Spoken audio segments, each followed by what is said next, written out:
Aujourd'hui, en ce solstice d'hiver, a eu le procès de Riom. Ce procès à la Cour d'appel de Riom est extrêmement important parce qu'il y a été développé avec maître Jean-Pierre Joseph comme avocat principal de M. Christian Maillot. Il a été déployé une plaidoirie Charlie, triple Charlie. Pourquoi? Parce que dans le langage militaire, Charlie, ça veut dire la lettre C. Et ces lettres C, je les ai utilisées 3 fois. C comme circuler, il n'y a rien à voir. C comme chiffre, 1, 2, 3. Et C comme constitution. Pourquoi circuler, rien à voir? Nous pourrons le développer, pour le voir sur d'autres vidéos. Nous avons un défaut de possibilité de poursuivre M. Stan Maillot, parce que pour poursuivre, il faut un texte légal, il faut une poursuite par une personne habilitée, il faut des textes qui ont été donc, pour être légal, promulgués et publiés. D'autre part, il y a un élément important qui s'appelle l'élément moral, c'est-à-dire l'élément intentionnel.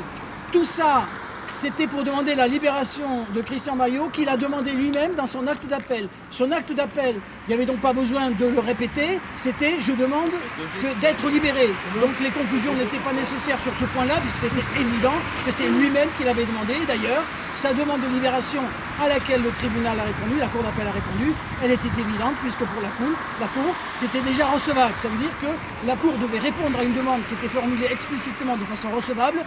Je demande l'infirmation de la décision de maintien en détention. Donc, pourquoi je dis qu'il y a défaut de base légale? Parce que les bases sont de textes de droit pénal. Or, pour qu'un texte de droit pénal soit applicable, quand le texte est voté, il doit être promulgué par le président de la République. Et il y a un défaut de promulgation sur texte.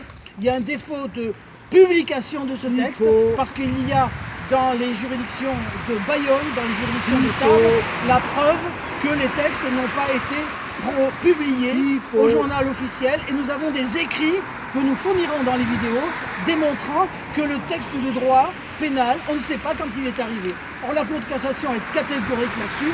On peut utiliser en code pénal des textes de droit pénaux contre quelqu'un à condition que la personne puisse avoir la possibilité de se défendre. Et si donc le texte n'a pas été publié au journal officiel et s'il n'a pas été réceptionné dans les préfectures, le texte n'est pas applicable. Donc cette plaidoirie triple Charlie, c'était circulé, il n'y a rien à voir. Les textes n'ont pas été promulgués. Le procureur n'est pas une autorité judiciaire, comme l'a déclaré la Cour européenne des droits de l'homme dans les arrêts Medvedev et dans les arrêts Moulin. D'autre part, le statut du magistrat du parquet, qui du 22 décembre 1958, en son article 5, dit bien que les magistrats du parquet, ceux qui font les poursuites, sont des magistrats qui sont sous le contrôle et la hiérarchie du ministre. C'est donc le pouvoir exécutif, le pouvoir du Conseil des ministres, avec Véran sur l'histoire des vaccins, qui est quand même au cœur du sujet de M. Maillot, qui est le camarade de banc du ministre de la Justice, qui donne des ordres au procureur, en tous les cas, au procureur, et d'après le statut lui-même, susceptible de recevoir des ordres. Donc nous voyons que nous n'avons pas de texte publié, de texte promulgué, nous n'avons pas d'autorité qui permettait les poursuites, arrêt Medvedev et Moulin, statut des magistrats, article 5 du procureur, et d'autre part, il n'y a pas l'élément moral. Il y a un vieux texte qui dit, un vieil adage qui dit « pain volé mais pain béni ». Quand une mère de famille n'a plus rien, que son enfant va mourir, et bien dans ces cas-là, la mère de famille, elle a le droit de voler du pain pour nourrir son enfant. Ça s'appelle pain volé mais pain béni.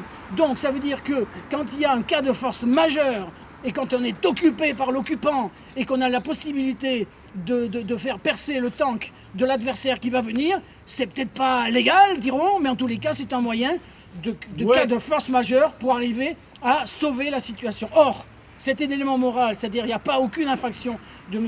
Maillot, d'abord au niveau des textes, mais ensuite au niveau de l'élément intentionnel, de l'intention. Quelle intention il avait? De sauver les gens? De dire la vérité? C'est quoi un lanceur d'alerte? Il y a maintenant une protection des lanceurs d'alerte. Est-ce qu'on peut avoir dans ce pays, la France qui se dit le phare des libertés, des lanceurs d'alerte qui n'ont pas de protection? Stan Maillot, il est en prison. Sur un défaut de base légale, c'est ce que j'appelle la plaidoirie triple Charlie. Donc, le premier C, c'est circuler. Il n'y a pas d'infraction de Stan Maillot. Deuxièmement, 1, 2, 3, c'est le deuxième C, c'est le chiffre. Ces chiffres, c'est quoi? La première pièce, c'est un document qui atteste qu'il a un domicile. Les documents 2 et 3, ce sont les documents qui attestent qu'il a un contrat de travail. Or, nous sommes ici devant le juge de la liberté de la détention. Qu'est-ce qu'il veut dans ces cas-là, le juge de la liberté de la détention? Eh bien, il veut que les gens puissent se représenter, qu'on ait des garanties de représentation, de revenir si on est libéré. Alors, bien qu'on n'ait rien contre les sans-papiers, mais quelqu'un qui est sans-papier, qui n'a pas de domicile, qui n'a pas de travail, qui n'a pas de famille, eh bien, les juges de la liberté de la détention hésitent à les libérer. Mais il y en a qui sont libérés. Mais Stan Mayo, il a une famille spirituelle et amicale, on le voit. Deuxièmement, Stan Mayo, il a un domicile, on l'a fourni. Stan Mayo, il a aussi, bien sûr, un contrat de travail. Donc il a toutes les garanties de représentation. Et en ce solstice d'hiver, en ce procès de Riom, c'est une nouvelle fois qu'on voit qu'il y a des décisions qui sont un petit peu surprenantes. Je suis ici en train de faire un commentaire d'audience. Et les commentaires d'audience sont protégés par la liberté d'expression de l'avocat. Et c'est en robe que je le fais devant cette cour d'appel de Riom. Ça veut dire quoi? Ça veut dire que je ne peux pas, normalement, être poursuivi pour les propos que j'ai. La plaidoirie triple Charlie, circulée, il n'y a rien à voir, il n'y a pas d'infraction. Deuxièmement, chiffre 1, 2, 3, pièce 1, 2, 3, il a toutes les garanties de représentation. Et le troisième de la plaidoirie triple Charlie, c'est quoi? C'est la Constitution. Or, la Constitution, c'est un bloc constitutionnel qu'on dit, c'est-à-dire qu'il y a la Constitution de 1958, il y a la Constitution de 1945 avec son préambule, allez sur Internet pour voir tout ça, et vous avez aussi la Déclaration des droits de l'homme de 1789, mettons-la en musique, n'est-ce pas? Cette Déclaration des droits de l'homme de 1789, elle fait partie du bloc de constitutionnalité pour protéger. Alors, je ne voudrais pas appeler à l'insurrection, c'est absolument pas ce que je dis. Mais je veux dire par là, il y a aussi une constitution de 1793 qui, a priori, fait l'objet d'un débat sur son application, qui dit que la résistance à l'oppression est un des devoirs les plus sacrés des citoyens. Alors, je ne m'avancerai pas sur est-ce que nous sommes en oppression, lutter contre l'oppression, application de la Constitution de 1793. Allez voir sur Internet. Mais on peut considérer que l'action, toute l'action de Christian Mayo, c'était pour venir à l'aide de ses concitoyens. Pourquoi?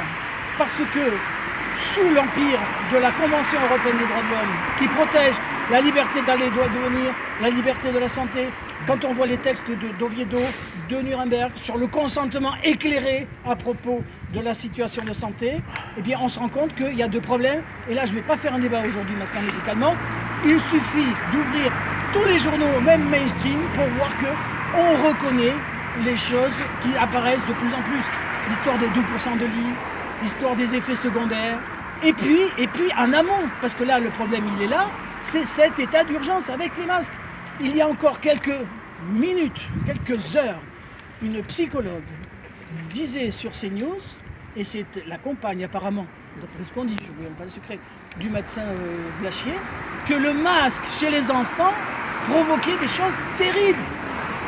Donc, c'est pour alerter ce lanceur d'alerte de Christian Mayo, qui dès le début de sa vie professionnelle a voulu mettre sa vie en jeu pour défendre ses citoyens, car un gendarme et un militaire, c'est quelqu'un qui prend des risques pour se faire, on le voit, agresser quand c'est nécessaire, quand ça arrive.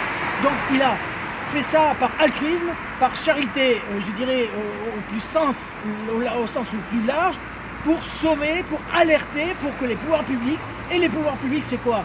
C'est aussi la force publique. La force publique, on doit en rendre compte dans la Constitution, ceux qui l'utilisent. Mais là, la force publique, elle doit obéir ou désobéir quand c'est des choses qui sont illégales.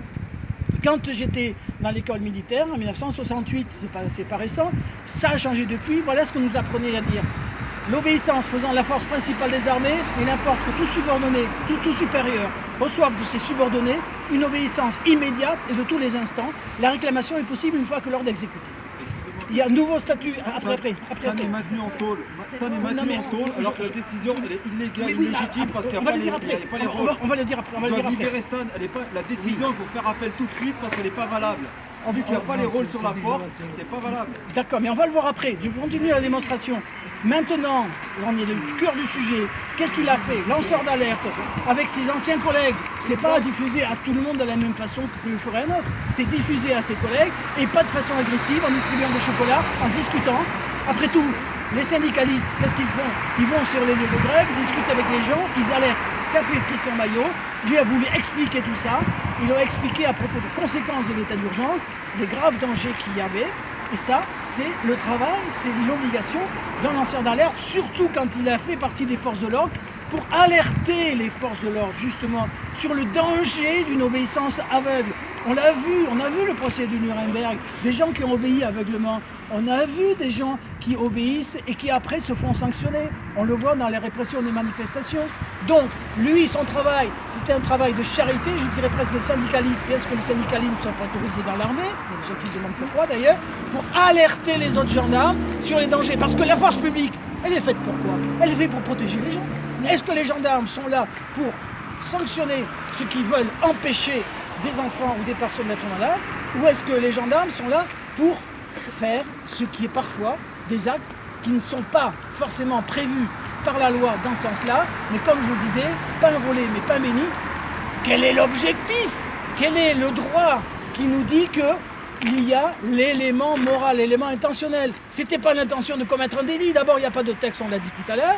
Et deuxièmement, il n'a pas commis de délit, puisque c'était pour rendre service aux gens. Donc, c'est une situation qui est incroyable, que nous développons en ce solstice d'hiver, ce 21 décembre. Et quand on voit toutes les personnes qui sont là, on sait très bien qu'une personne qui est là, ça veut dire 100, 200, 300 personnes qui vont en parler. Et nous avons évoqué aussi, puisque la procureure de la République ou la conseillère rapporteur a évoqué, on a voulu, vous savez, comme dans les fables de La Fontaine, dire si c'est pas toi, c'est pas ton frère. C'est donc ton frère. Donc comme il n'y a pas d'éléments permettant la condamnation ou le maintien des détentions à plus forte raison, puisque c'est la condamnation, il faudrait que l'affaire puisse s'entendre. Comment voulez-vous que Christian Maillot puisse se défendre s'il est incarcéré? Donc vous faites partie, vous êtes des soldats du droit en défendant Christian Maillot par votre présence et la diffusion de ces éléments. Donc il était indispensable de montrer que Christian Maillot était là de façon à pouvoir demander sa liberté, ce qui a été fait. Ça a été refusé par la Cour d'appel. Nous allons voir que les possibilités sont peut-être ouvertes encore pour continuer. Vous savez ce que disait Churchill? Il disait « Nous irons de défaite en défaite jusqu'à la victoire » et Clémenceau disait « À la longue, c'est celui qui tient le plus longtemps qui gagnera. » Voilà pourquoi j'en termine.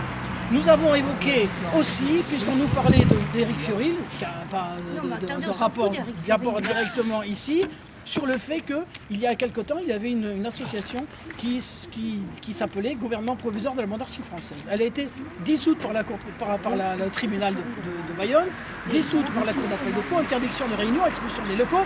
Mais à la fin, la Cour de cassation a donné raison. Qu'est-ce qu'elle disait, cette association Gouvernement provisoire de la monarchie française?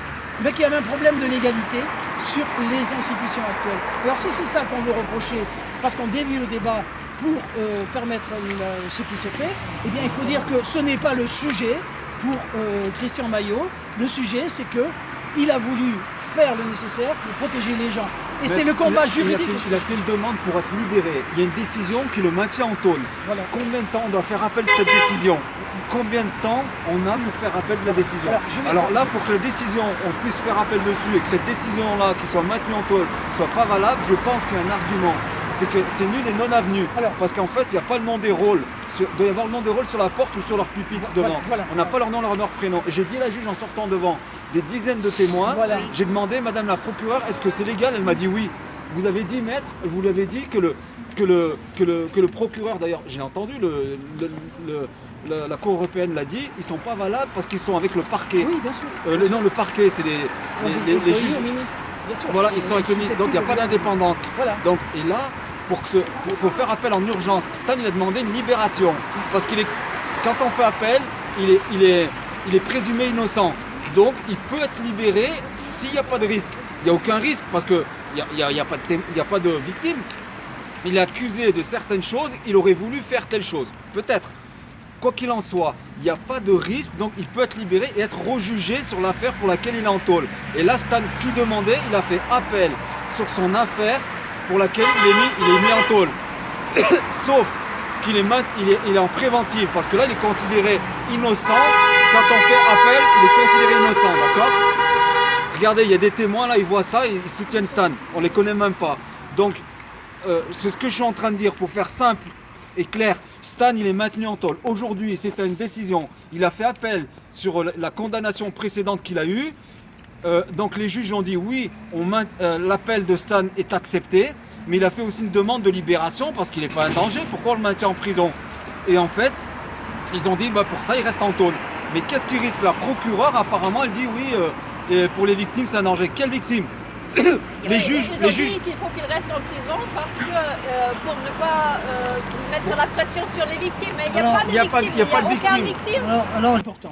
Donc, que j'ai dit tout à l'heure, et qui ne se sait pas trop, il faut garder l'espoir, parce que nous avons quand ils sont découverts dans leur magouille, la ils sont vérité mauvais. qui sort, Et je suis avocat, et j'ai appris qu'en Espagne, l'état d'urgence qui est à la base de tout a été annulé par le tribunal constitutionnel. Et ensuite, outre ça, le tribunal constitutionnel a dit que non, c'était pas légal. Et l'Espagne rembourse les amendes pour les non-ports de masque, quelque chose comme ça. Donc ça, c'est un message d'espoir que je veux faire. Gangrené jusqu'à la moelle. Bon, Gangrené. on a eu un problème, vous avez bien compris, on a eu un problème aujourd'hui que les juges disaient qu'ils n'ont pas reçu les mémoires que Maître Joseph a envoyées hier. Donc on ne sait pas qu'est-ce qui s'est passé et qu'ils peuvent quand même juger que Stan va rester en prison. Plein de personnes. René, ça va. On a reçu ton message. Mais la question c'est qu'est-ce qu'on fait maintenant? Qu'est-ce qu'on peut faire maintenant? Qu'est-ce qu'on peut faire? Est-ce qu'on peut... Il faut l'appeler. Est-ce qu'on peut attaquer cette audience aujourd'hui puisque c'était pas dans les règles? Est-ce qu'on peut refaire? Il faut appeler la Ils ont la preuve de l'envoi du mail. Il est sur votre téléphone portable. Comment Ils ont la preuve de l'envoi du dossier sur votre téléphone portable. Non, moi j'ai la preuve de Maître Joseph, comme quoi qui me dit qu'il a envoyé. Mais j'en sais pas plus, moi. L'avocate générale, elle a dit qu'avec tous vos arguments, c'était possible de faire une requête en nullité de la mise en examen. Ça m'a tiqué à l'oreille. Une requête en nullité de la mise en examen. Parce que je me rappelle aussi, à Bordeaux, le mémoire était déposé trop tard et l'ont accepté quand même. C'est ce qui s'est passé à Bordeaux le 24 novembre. Ils l'ont quand même accepté. On voit comment ça s'est joué dès le début, elle faisait du cinéma pour le masque. Bon. Moi j'ai fini de parler, sauf qu'il faut voir de Jean-Pierre Joseph. Moi je suis que l'avocat pédant aujourd'hui. Ouais. En tout cas, merci à vous tous d'être venus. C'est magnifique. Vérité, liberté, liberté, vérité, vérité, vérité, vérité, vérité, vérité, vérité, vérité, vérité.